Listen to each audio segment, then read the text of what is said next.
Call the meeting to order. Jenkins? Here. Coffee? Here. Kelly? Here. McKinley? Testori? Here.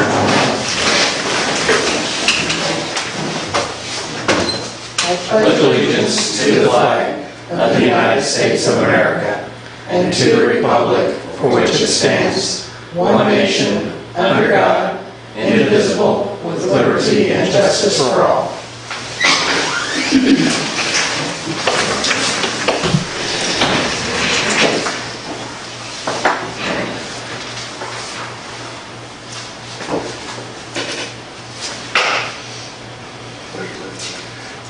Make a motion to pass resolution 2017-26 approving the purchase of a sludge pump for the Cox Electric Motor Service. I'll second it. Any discussion? Yeah, I was willing to support this, but the last meeting I wasn't convinced that Calvin really needed the pump. He didn't come through and say this is a must-have, gotta-have item. And so that's what I was looking for. I didn't get it. And I think Cox is a reputable company. And if it's not repairable, they'll say so. And then I'm open to buying a new one. Any other thoughts?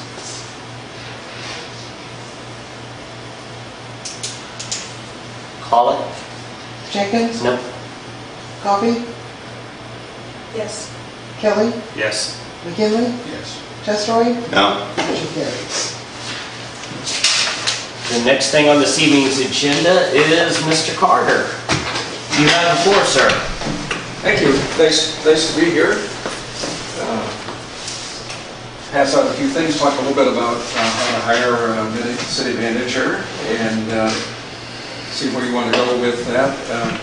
So I have a few over 40 years of experience in local government. Started out in Phoenix, which is just about the way it feels driving over here today. But I ended up the last 28 years as the city manager in Champaign, and was able to retire about 3.5 years ago, almost 4 years now. And during retirement, I get to pick those things I get to work on, which is the nice thing. So I'm involved in several different volunteer activities, but one of the ones I wanted to stay involved in was professional activities, and so I'm what in our profession is called a senior advisor. It's called old retired guys. So all of us are retired. There are five of us in the state of Illinois. Each of us kind of have a territory that we're responsible for, not hard and fast, but general geographic area that we work in. And our primary goal is just to support our members, work with city managers, and the questions or issues or problems, try to provide support for them. Another important part of our responsibility is to provide advice to city councils if they're in the position of needing to hire an administrator. So over the 3 or 4 years that I've done this, and I've worked with several city councils on the recruitment, hiring of a new administrator or manager. So I'll just run through that process with you, if that would be helpful to you. I got a couple things I'll hand out as well.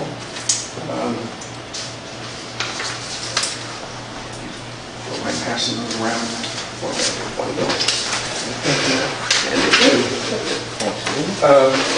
This is the Code of Ethics for Professional Association, and so if we encourage people to hire people who are members of the International City and County Management Association Code of Ethics, and they do hold people accountable, and they'll remove people from the association if they violate the code, or they may censure them, or they have a variety of things that they can do. But it's a nice little list of things that I think all of us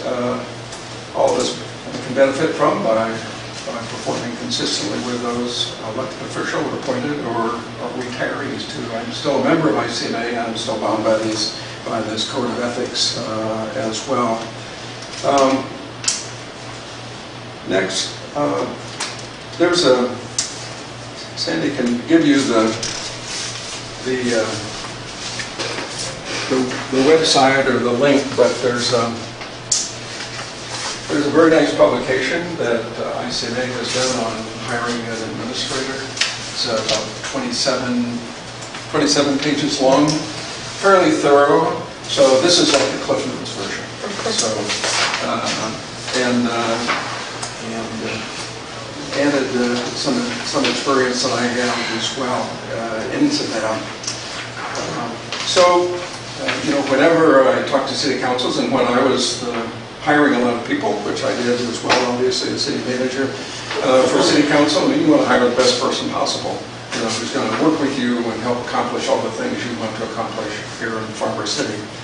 And the other thing is, when you go about that whole process of hiring, you want to do it in a way, kind of business-like way, so that the citizens of the community have confidence that, hey, these people really know what they're doing a nice job, and they'll select a good candidate. I would say that hiring is sometimes more of an art than a science. If you could just give a test and be assured that this is going to be the best person every time, well, that would be great, but I haven't found that to be true. So, city councils tend to go through some pretty extensive processes. I used to do that in hiring as well for the city. And in spite of all the efforts that we made to do that well, occasionally, there's somebody that didn't work out the way that I thought they were going to. So then, you have to start over again, basically. So you try to do the best job you can initially so that you can avoid those cases where, well, we're going to have to start over again. Because it just takes time and takes energy away from what you're trying to accomplish as well. The process itself,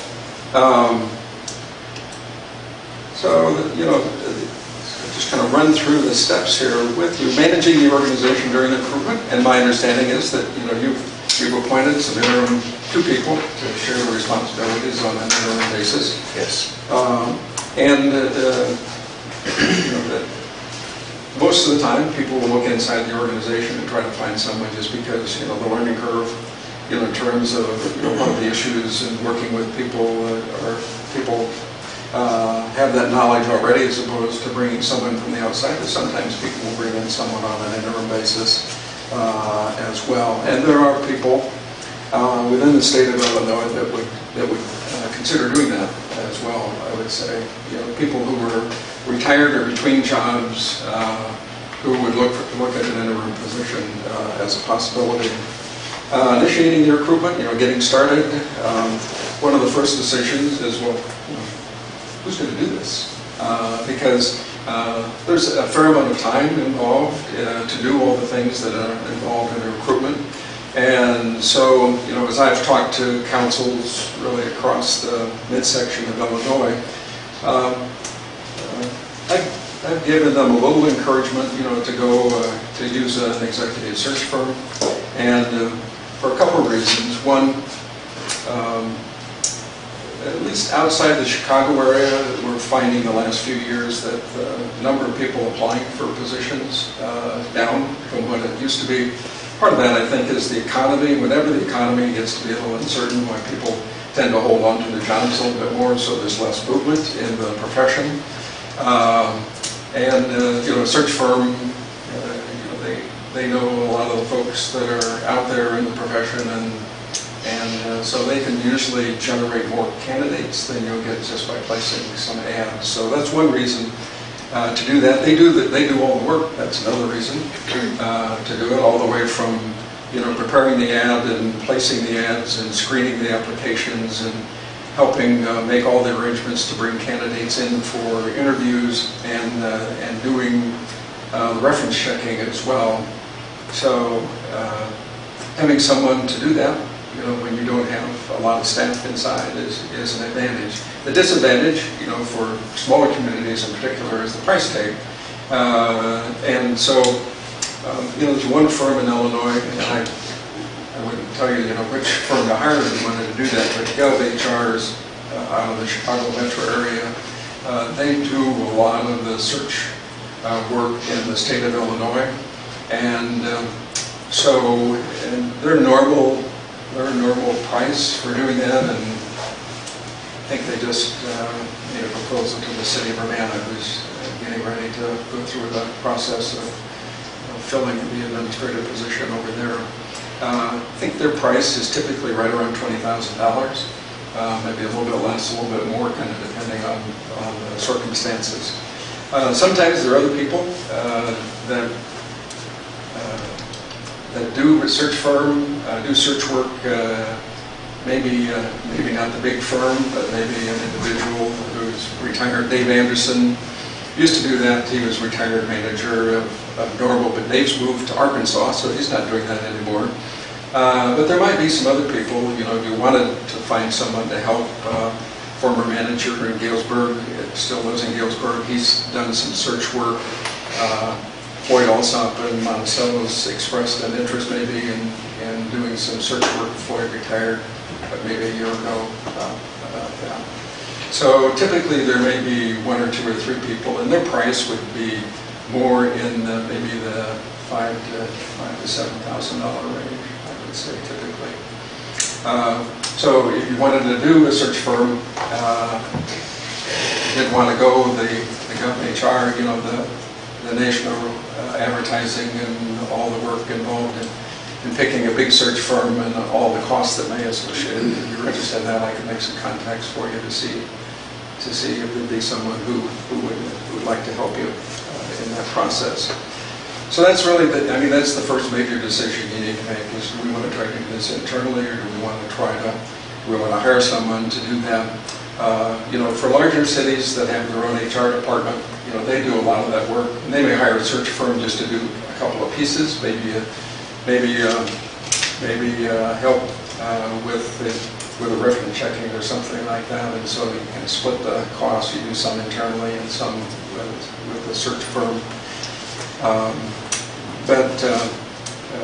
Otherwise, you know, who's going to do the work is the question. And you know, I've done different things. I can help a little bit. I'm not a consultant, so I'm not in a position where I can take on the full search work. I could help, you know, if you have somebody internally here, whether it be one of the council members or someone from the staff. I could help in terms of drafting, help draft the ads and where to put the ads and kind of provide advice and some assistance along the way too, if you'd like to do that. I'd be happy to help with that process. I mean, my only work, I'm not paid at all. I'm strictly a volunteer. ICMA covers some of my travel expenses and stuff like that, but otherwise I'm just a volunteer, and I do it because, you know, I love local government and I want to see local government succeed. I want you to, you know, I'd love to have Farmer City hire the best person we could, you know, to do a good job and make your job easier. So yeah, I'm willing to provide some help, but I can't do it all because I just don't have the time to do that.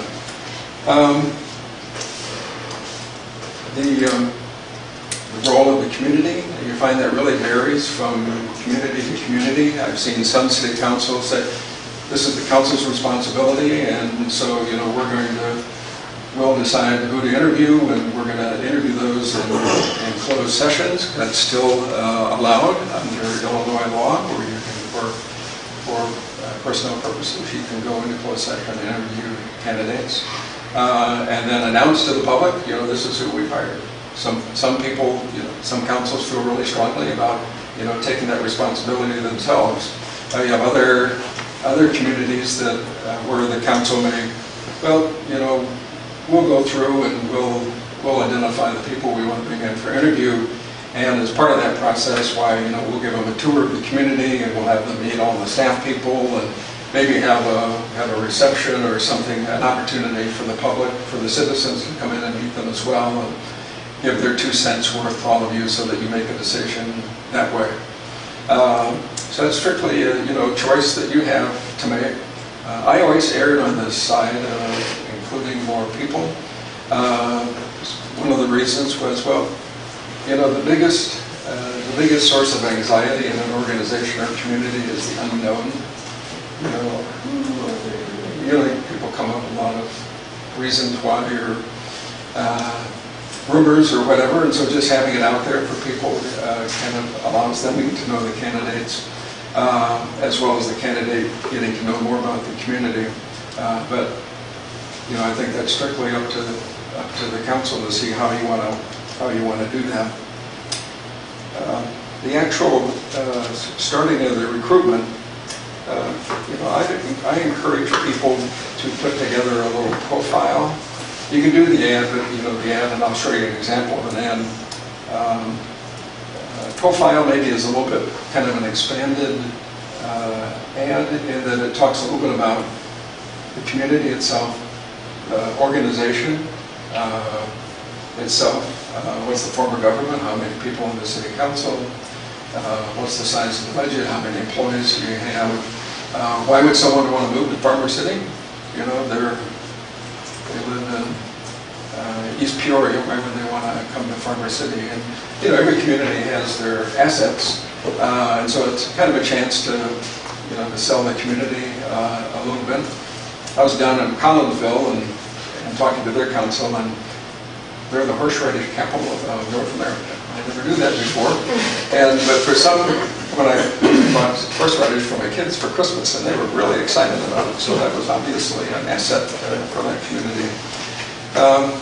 But then you have the standard things. Well, how much experience do you want? What kind of education are you looking for in a candidate?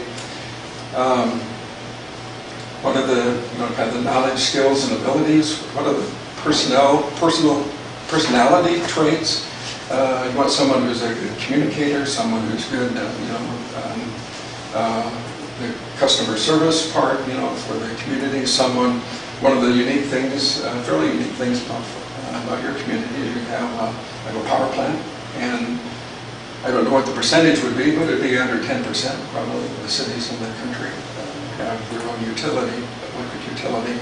So you may want someone that has that background, and you could make that a requirement, or you could make that, we prefer to have someone with that experience, so it's not a hard, fast requirement. But if you have two people that look about equal, and one of them has that experience and one doesn't, maybe you hire the person that has that experience. The other thing is really trying to identify so you hire someone, what kind of things are they going to have to deal with over the next 3 to 5 years? So have you, as a council, have you kind of identified what are the issues you see out there, the projects or the things that you'd like to get accomplished? This next person who comes in here to accomplish economic development, or maybe it's collective bargaining, or maybe you really need someone strong in finance, or whatever it happens to be. Identify that as a council so that you know what you're looking for, and you can put that in the ad, put that in the profile, so that people who are looking at Farmer City, they take a look at that and they say, oh, they want someone with electric power experience. I don't have that, so maybe this isn't the job for me. Or maybe it's, boy, they're interested in economic development. I love economic development, so I think I can really do a good job for Farmer City, so I think I'll apply. But it helps kind of sort out, the applications that you're going to get. Are they interested in coming here? And then it helps you in making sure that the people who do apply have some interest in the community and something to offer the community as well. There are always people that apply for a job that, they just graduated from college and they think this would be a great job to have for their first job ever. Well, that's probably not the person you're looking for. You're going to want someone with some experience, who has some supervisory experience, different kinds of experiences, and that's what you really need to determine up front is what do you want. We can write an ad, to say anything, but it has to be what you're really looking for. So that's really from a council standpoint, I think one of the first things you need to kind of do is to think about what are we really looking for in a candidate, how much experience is reasonable to expect, what kind of education. I would say in our profession, it's pretty typical for people to have a master's degree in business administration or public administration. It's kind of like the first foot in the door, to get a job is to have that. But I would say, that's loosening up a little bit now, particularly in smaller communities. You don't see that necessarily the way that you might have years ago. But also, like a lot of professions, a lot of people are retiring, and just, the numbers, the demographics part of it leading other people into the profession as well from maybe some non-traditional approaches. So you may get, I know really an excellent city manager that had a master's degree in literature, and had nothing to do with running a city, but he was just a very capable, talented person. And you see around the area, and I see it nationally too, where you have competent people, someone who you think can do the job internally, give them a hard look as well. And worked with Monticello off and on, and the person that they hired maybe a year and a half ago didn't work out for some reasons that council and I'm aware of.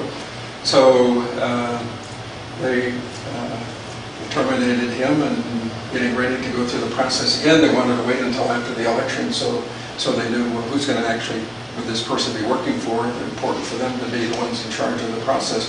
They decided to promote a person as an interim manager, and then decided, well, let's go ahead and make him the manager. And he doesn't have all the experience maybe that we would like, but there's a lot of training available, and he knew the community and is a good, capable person, and so they thought he could grow into the job.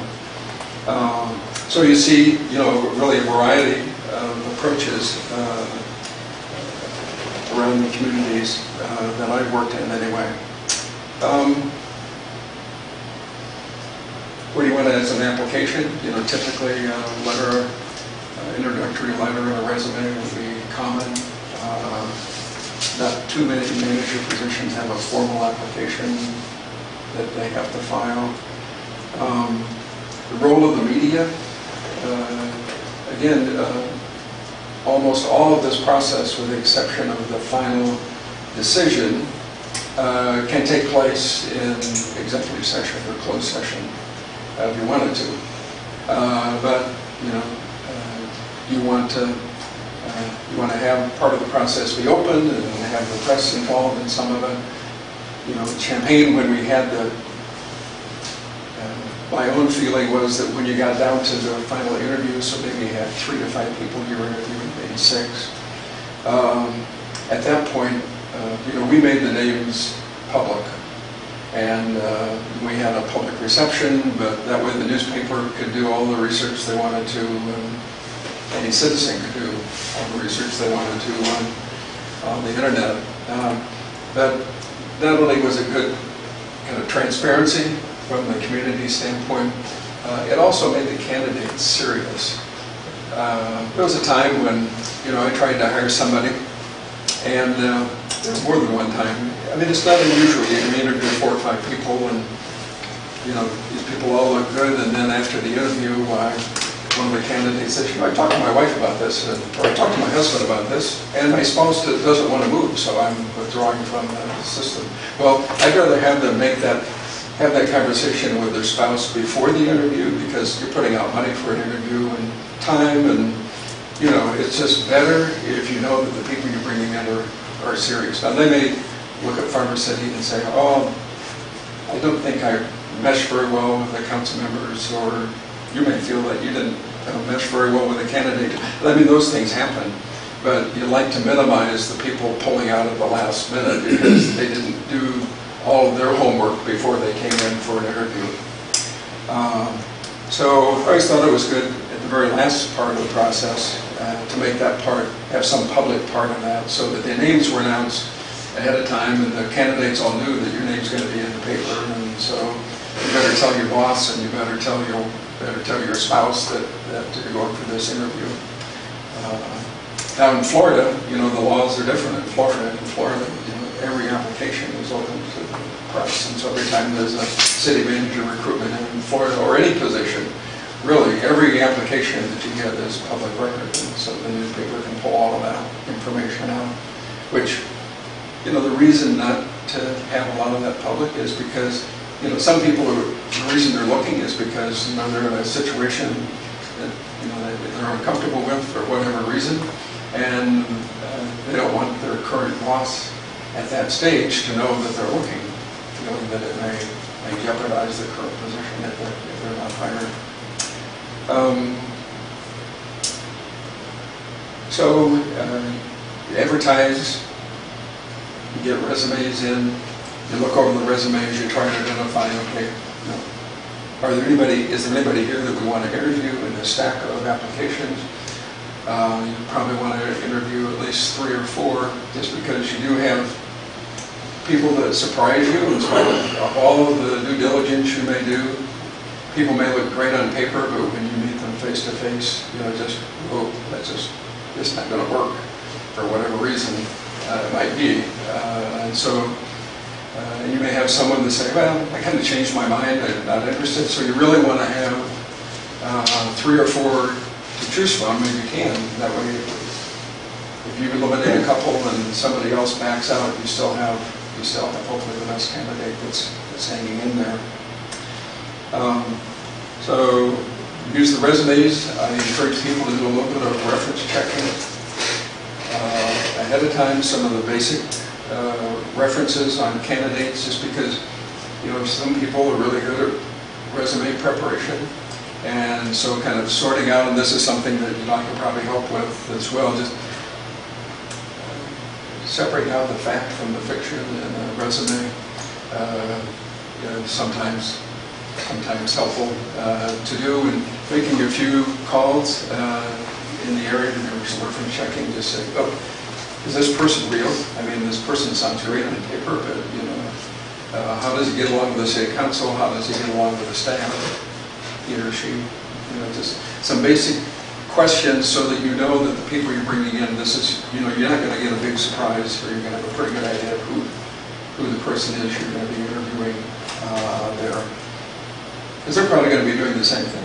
I mean, if they're going to come here for an interview, they're going to be Googling Farmer City and trying to find people that they know that is close by that can give them some reading of what's going on in the community. And, what's the mayor like? Is he okay? Is he an okay guy? Or who am I going to be working with?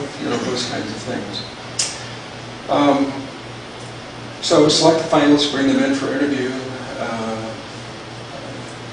Sometimes people bring back people for a second interview. You may go through an interview process, say, well, there are really 2 out of the 4 that we really think are better, so let's bring them back again and do another round of interviews and let them see a little bit more of the community. Maybe encourage them to bring their spouse to look at housing or check the school system out or something like that, make it a little bit more serious. And then, you make a decision, then the question of, who's gonna, what's the council, what's the deal that you want to have? Who's gonna make the offer to the person? When I was hired in Champaign, the mayor did all that. Bob Dowd was the mayor, and called and tried to get me to say yes, and then turned it over to the attorney to draft, an employment agreement. So many communities use an attorney to do all the conversation with candidates. Sometimes the mayor or a council member will be designated, to make the contact with the candidate that you've selected, offer them the job, see what they're looking for, kind of get the basic, here's what we're willing to offer, and get a response back. That sounds great, but I need a little bit of help here, and then what's your decision, and then have the attorney write it all up. So just depending on, how you want to handle something like that. Again, it could be the mayor or one of you, or council could just provide direction to the attorney to make the telephone call and then try to work out the details of an agreement. I would say it's very unusual anymore not to have a written agreement. And I don't know whether in your prior managers, I think you probably have had written agreements with them, so it's something you're probably used to doing. It used to be fairly unique, but right now it's very common, very unusual not to have a written agreement, just because it provides some comfort for both parties in terms of what you're getting, and it always provides for some severance, so if you want to terminate a person, it's not it doesn't become a personal issue, it becomes a personnel issue. You know, we're not happy with your performance, and so it's all laid out in the agreement, so, you know, we owe you 3 months' pay, and, you know, your last day of work will be this day, and thanks for making an effort here, but it's just not working out. And everybody goes their own way without all the drama and, you know, negative things that can happen sometimes in terminations. And, you know, then it gives the candidate then some idea that, well, if I do get terminated, you know, I have 3 months pay or 6 months pay, whatever it is, to tide me over until I get that next position. I'd say 6 months is fairly common, 3 months would be probably the minimum. There's some people, you know, there's some communities that have a real negative history of going through managers quite rapidly. And so, you know, they may actually have be almost like a school superintendent. We have like a three-year agreement, so you have a fixed term agreement that guarantees them, you know, some length of time as part of their employment agreement. That's still kind of unusual, I would say. So usually there's no term associated. It serves at the pleasure of the council, and then if the council decides that, you know, that they want a change, why then, you know, there's a severance provision there and makes it clean and quick then to move on.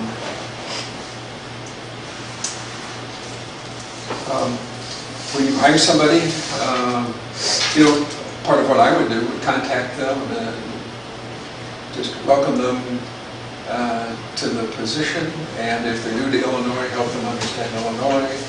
If they're new to the professional association, there's tremendous resources available both at the state and the federal level for managers in terms of information that's available on a variety of topics, you know, all the way from kind of management things to very specific topics as well, whether it's planning and zoning or police or whatever it is. There's a lot of resources out there, so people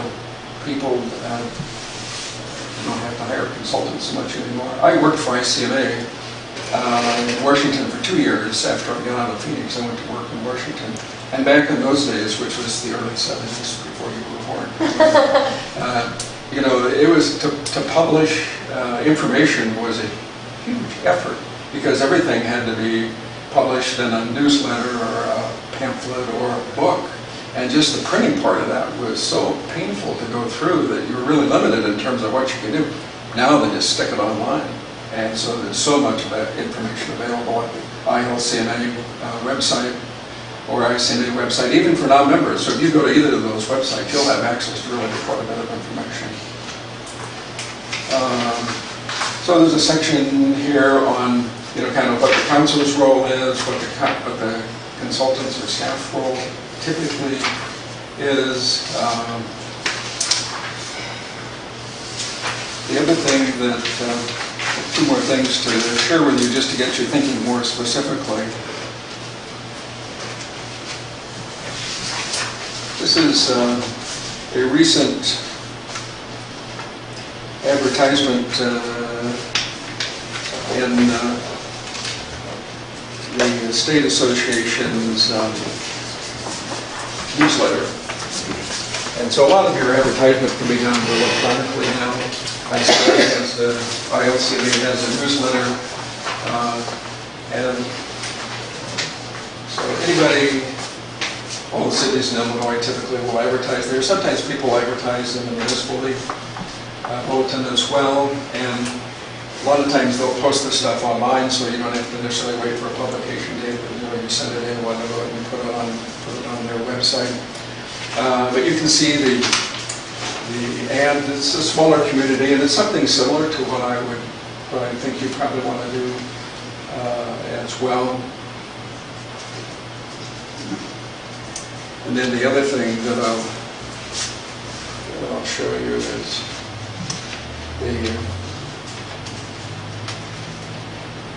I haven't done a separate salary survey per se, but ILCMA does an annual salary survey, and then I just, you know, through contacts, identified some of the salaries or similar communities or communities that are nearby. So you can see what other people are paying. And I'm not sure exactly, what you've paid in the past. But, I'd say for your community, probably a 65 to 70 would be a reasonable number to look at. Kind of depends. I don't know what your internal comparisons are. So obviously the manager should be the boss should be the highest paid employee. And so there are some communities where they may have a police chief that's making that may be the other employee that's the most highest paid, or they may have an engineer that would have a pretty high salary. And so you look at your internal comparisons as well. But just looking at your external comparisons, I think that obviously the more money you offer, the more applications you're going to get. It's pretty understandable, I think, for everybody. And people will judge, is this a position that that I think I'm in position to go after? If they see, you're offering $175,000 a year, and they've been out of school for 2 years, I think they'll look at that and say, I'm not ready for that position yet. But if you're offering 65 to 70, you're going to get, you may get some young people who maybe have just a few years of experience. You may get some people who are looking at transition from another field, maybe engineering or maybe a business, maybe been a business manager before, and so they might be interested in trying the public sector. So you may get people looking at a possible career change. You have some managers who really make a career of working in smaller communities, and so I know of a couple in Illinois that are. Have already emailed me and say, what's Farmer City doing? And I said, well, we'll know in a little bit because, we're meeting Monday and, you'll be making a decision here before too long in terms of what you want to do. I'll share that internally, with the people that I come in contact with in the state of Illinois and encourage them, obviously, to give serious consideration to applying if that would be helpful to them. So I've covered a lot of territory. It didn't take, was it 27 pages long? Maybe. I'll be happy to answer any questions that you have, or again, if I can help, I'm willing to help. I'm not a consultant. I can't do the search for you, but I can help if you think that I can be helpful for you. You just mentioned it. 2 individuals that have contacted you already because they know about our situation and everything. And they've been in small communities. Yes. And they kind of thrive on working in small communities. They like doing that sort of work and everything. Yeah. Both of the people that contacted me have worked in small communities. And one of them is currently employed and one of them is currently unemployed. So obviously the one who's unemployed, you understand that they're looking around, people have, sometimes they're in situations that, where they're not getting along with council members or something where they want to move. Do you think it's necessary that they live in Farm City? And let me say why, because I've been through this before. I was the mayor for a long time. And the first, we had an administrator, Steve Wilkie, you know Steve? Yeah. And he moved here and he left because it didn't work. He got a very awful. He was able to get his house sold, but there's been some others that have been in here that have not been able. There's one that didn't live here at all. He lived in Michigan, didn't Crawford in Michigan. He lived here. But he had an apartment. Yes. Yeah, he didn't buy a house. No. Some of them didn't buy a house, and I think they had trouble selling it back and everything. And one left after about a month and a half. I've never, and ever since then, I've kind of always felt if we, You just don't necessarily have to sit there and require that they live here and everything. I personally would not require that they live here if they didn't want to. I'd like for them to live here, but, you know, Yeah. but. You're seeing more and more communities take that approach. Of course, just about everybody in California, you don't have to live in the city because managers can't afford to buy houses most of the places. You see that up in the metro area a lot, where you have so many cities close together that, and some of them are out of the price range for managers as well. I've always been a really strong believer in living in the community, and so for Champaign, you know, they open up their residency requirement, and so people don't have to live in the city except for the city manager and the department heads, basically, that can stand. But, you know, it's a bigger community. There are a lot of different housing choices that people have there, so it's a little bit easier, probably in a larger community. I like it. You want them to make a commitment to the community. So what you don't want somebody living in Monticello, working here and never getting to know the community. But you probably don't have to live here to do that. I mean, you really make an effort, you know, to be part of the community, get to know people. You're here for all the special events, you know, you're going to the school and, you know, whatever, you know, walking the businesses downtown, get to know people. So I think that would be a good question to ask candidates, which is, you know, would you consider living here? And if not, you know, how would you make that commitment to the community, to really get to know the community?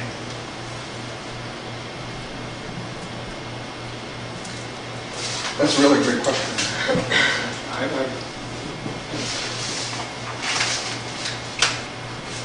Any other questions? Senator Urbano is committed to spending $20,000 on hiring a professional, I guess, to walk them through the process of hiring a city manager. Is that $20,000 just, I mean, obviously Urbano's a bigger community, it's a larger community. I mean, is it's a standard rate? I mean, even for a smaller community? I mean, the rates will vary a little bit, but, you know, there's a certain amount of time that's required for, you know, a big community, a little community, to do that. And, you know, their out-of-pocket costs would make a difference. So, Collinsville, for example, when they're going through it, they did a nationwide advertisement for a search firm. But most of the search firms said, you know, it's just not worth our while to travel from Florida, you know, to Collinsville, you know, 3 or 4 times, you know, to do this. Just the expenses will add up to be so great that, you know, you'd probably be unhappy with it. So in many cases, they don't apply or propose for those kinds of situations. So you know, those kind of costs will vary a little bit. But you said there's a couple of people you know around here that would kind of look into the recruiting process and everything. Yeah, I don't know in this, you know, I didn't ask them before tonight whether or not they would be considered doing a search if you wanted to do that. But if that's something you'd like to consider, I'd be happy to make some contacts and get some names, and then you or Sandy or the attorney could follow up and actually ask them to submit a proposal. What you do is just ask them, you know, submit a proposal and take a look at it, and then you can decide whether or not you wanted to do it or not. I think for somebody in the area, I think that'd be Yeah. I mean, nice to First, reach out. reach out, somebody's close, and see what kind of proposal, hire a professional firm to come in here if not for us. I also like those 2 individuals to almost talk to them. Because if they've got that and they're, we just save us an awful lot of money, and they could work out. Yeah, they may not be the best 2, though, so I think that's why. That's true too. I mean, but are they close to us? Fairly close. Within less than 50 miles? Probably around that. You know, the area that I work basically is I-80 to I-70, Peoria to the Indiana border. So I have we get together, I schedule lunches for managers just to do networking and to change ideas. And so we do lunches in Wilmington, Normal, and Peoria, Champaign-Urbana. We get down to Arcola, Charleston, Mattoon sometimes. So that's the area. So the two people would be within that geographic area. When you say the council gets involved with this, I mean, how involved is the council usually in these? I think we've got a very diverse council here. So in order to make sure everybody's happy and satisfied or has a stake in interest, it would be difficult for one person to Yeah. That's what I say, each council represent everybody equally. different in terms of, kind of the relationships between council members and, whether or not, sometimes you have council board, they all are thinking the same thing. In other cases, you have I work with real diverse councils myself, so I'm used to, having that kind of diversity of council members. And so the consulting firm, if you hired a consultant, the first thing they would do is, okay, let's talk about what you want. And, sometimes one community, that was the end of the process, because they couldn't agree on what they wanted. And so they said, well, we're not going to do anything. We'll wait until after the next election and try it. But really, usually in terms of what you're looking for in a candidate, you're looking for some pretty broad things. And so typically there's agreement there, but that's a lot of what the consultant will do if you hire a gov HR that come in and, it's almost doing like a mini strategic plan. Okay, what do we really see as the issues coming up in the next 3 to 5 years, and trying to make sure that everybody has a chance, to have input and see that in the final document. Then when you start applying judgment to individuals, and that can really vary. And you just have to keep working at it. I mean, when I hired, let's say, I hired department heads, there was fire chief, police chief, public works director. They typically had a committee of about 20 people. I'd have community members, I'd have department heads, I'd have just a variety of people, all of whom would probably work with that person, and so they all had a perspective on it. And then at the end of the process, at the end of the interviews, I'd say, I don't want you to tell me who to hire. I just want you to identify what are the strengths and weaknesses of every candidate that you interview. And then would have like 4 or 5 different interview panels. We'd put them on large sheets, and then when they're all done, then I'd have to sit there and look at all that. And how does this make sense? And I don't think there was ever a case where everybody agreed on who the best candidate was.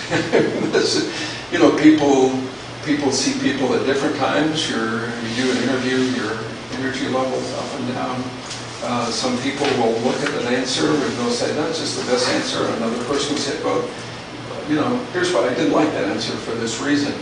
And that's why actually, I liked to hear that diversity, because in reality, people come in contact with a variety of people, and to know how different people react to a given person I thought was really helpful. To step back to something you said there were citizens involved on the committee. Yeah. That wouldn't be a bad idea at all. But when we hired Steve Wilkie, that's how it was done. It wasn't the city council that was really involved. It was people that the council had picked to be a part of each one of them had voiced somebody. And they did. I thought they did a good job. They were everything. This community got involved, and there's people in this town. I can see the same thing. It would be a good thing to do. Yeah. Monticello did that when they went through the hiring process. They had a citizen committee. The council members interviewed all the candidates. Then they had the citizen committee interview all the candidates, and then the citizen committee, provided their input to the council members, and then council obviously makes the final decision. The one thing you talked about, give them a tour of the town in maybe 2 of the interviews processes. I told them, I said, you interview them and let me take them, because I feel I know as much about the community as anybody, being raised here and being a true native and everything, and being the former mayor. I can sit there and tell all the things I do, all the time about everything, and I'll come back and I'll tell you who I think is the best one that you should hire. Now, one time they kind of listened to me, the other time they didn't. So they got burned the second time. So, I'm not saying no, but they act different with you when I'm riding around my pickup truck and I take them Right. all over, and I had them for about another 45 minutes or so. And so we would have hosts for candidates, and they would drive them around, take them to lunch, and we pick up a lot of informal information just from that when people don't have their interview face on sometimes. Because I made them feel more relaxed and everything. Yeah. Tell them the good and the bad about the town. I didn't hold back, so. But I'd say, the most disappointing hires that I made were the people that gave the best interviews. And you just get wowed by people because they're really articulate and, they're smart and they really sound great, but, then performance didn't voice match, what they were able to do. So kind of the final thing I tell people, the best indicator of success is past success. And so the reference checking is just the most critical part. You get all the way to the end, but you have to do a really thorough job on that reference checking, or you can still get a surprise that you don't want. And it's amazing to me how many people, whether it's cities or school districts, make important hiring decisions without doing very much reference checking. You would have one person do reference checks, right? I mean, you would want 4 people calling on one person. Right, you want one person to do it.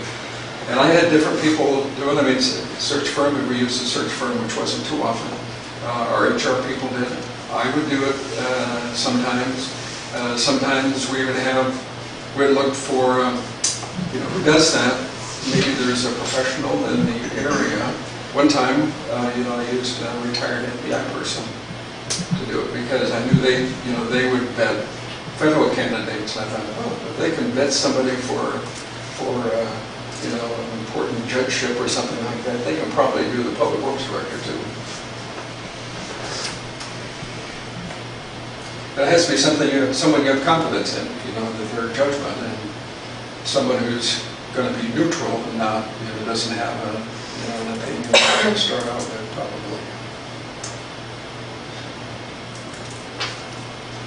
Good. Any other questions? Yeah, I got one other question. We've got projects on the burns now, so if we go forward from start to finish, when do we see a city manager hired? A month, 2 months, 6 months? I would say safely 6 months would be at the long end of that. By the time you go through the process, you put together your ads, get the ads, the paper, you give people 30 days to respond. You review them, you bring people in for interviews, and then they have to give 30 days notice probably at the other end. So 3 to 6 months, you can really push it in some cases, depending on the number of applications you have and how quickly you get the front work done in terms of getting the advertisements and stuff. But 3 to 6, I would say, would be 3 would be really pushing it, and 6 would be at the back end of it. Here's my card, my senior advisor card, and so it has my phone number and my email address. Make sure it's the right one. Thank you. So, Thank you, Steve. really, if anybody has any questions, feel free to give me a call or send me an email. I check my email pretty regularly, so I'd be happy to do that. And again, if there's anything I can do to help, let me know. I'd be happy to come back and talk. Thank you, sir. Yeah, appreciate you coming. Thank you so much. Thank you. Is there any other discussion? Mayor, if I could just make a couple of comments. Steve hit on this a little bit, but again, we always need to remember that the Open Meetings Act will still apply in certain circumstances. You can choose to go into executive session, of course, but we need to keep in mind, again, I don't know what you're all thinking, whether you guys do it or you get a committee or you make another committee, but the Open Meetings Act will still apply, okay? And also so if there's two council members can talk to each other, that's fine. As soon as you get 3 council members all in the same room talking, that's a violation of the Open Meetings Act. Even if it would be covered under an exception for personnel, that's still Open Meetings Act violation because you still have to have called a meeting to then go into executive session. So while you're thinking about your strategy, about how you want to structure this, just kind of keep those components in mind as their legal requirements. That's it. And I'm happy to address specifics as they come up, and as you're thinking about, well, why don't we do this? Happy to weigh in about, okay, yeah, do it that way, or oh, wait a minute, don't do it that way because of this specific problem. So, thank you. Entertain a motion to adjourn? Yeah. Second. Motion to adjourn. Second. Kelly, Yes. McKinley, No. Testori, I'll say no. Jenkins, Nope. Coffee. Nope. Okay. The reason I want to adjourn, because I want to sit there and talk about this a little bit more as far as how we would go about this.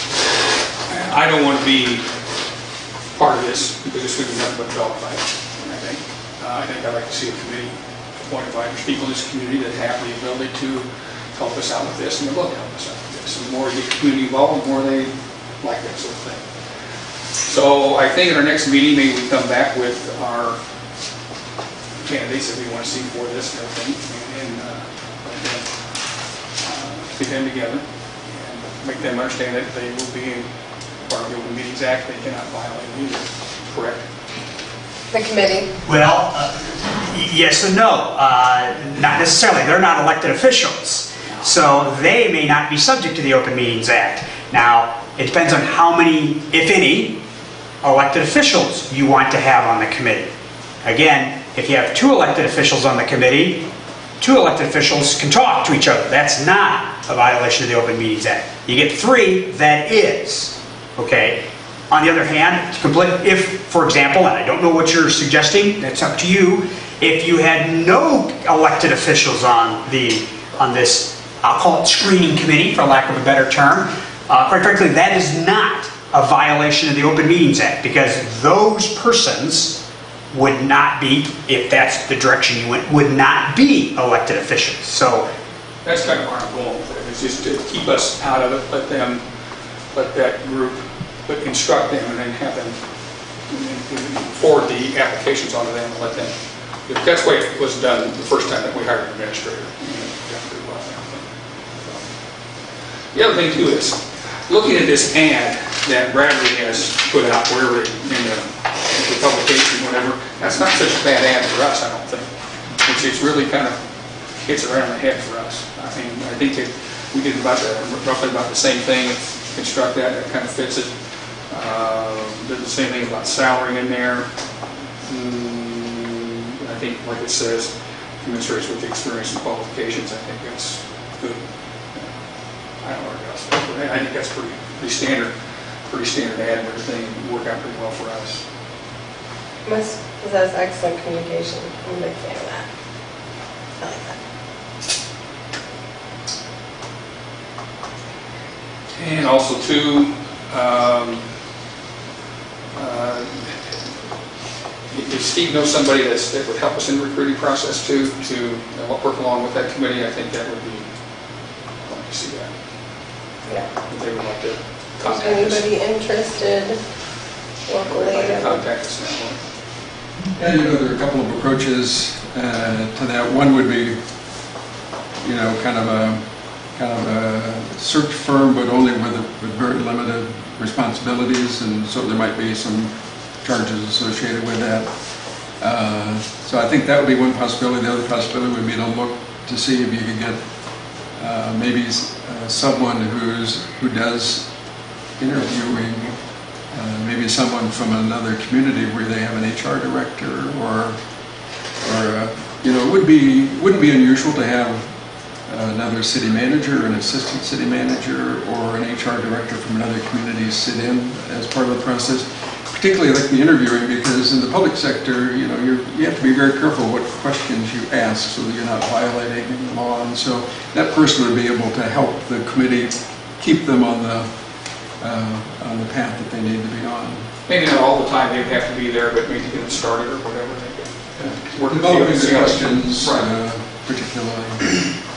I know city manager, I could ask if he'd be interested. Well, there's a lot of them around here. A lot of good ones. The one in Savoy, I think, is really pretty good. I like them.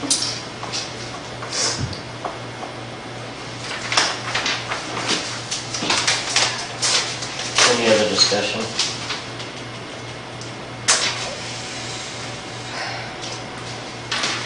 Entertain a motion to adjourn. Second. Call it. Testori, Yes. Jenkins, Yes. Coffee, Yes. Kelly, Yes. McKinley, Yes. motion carried.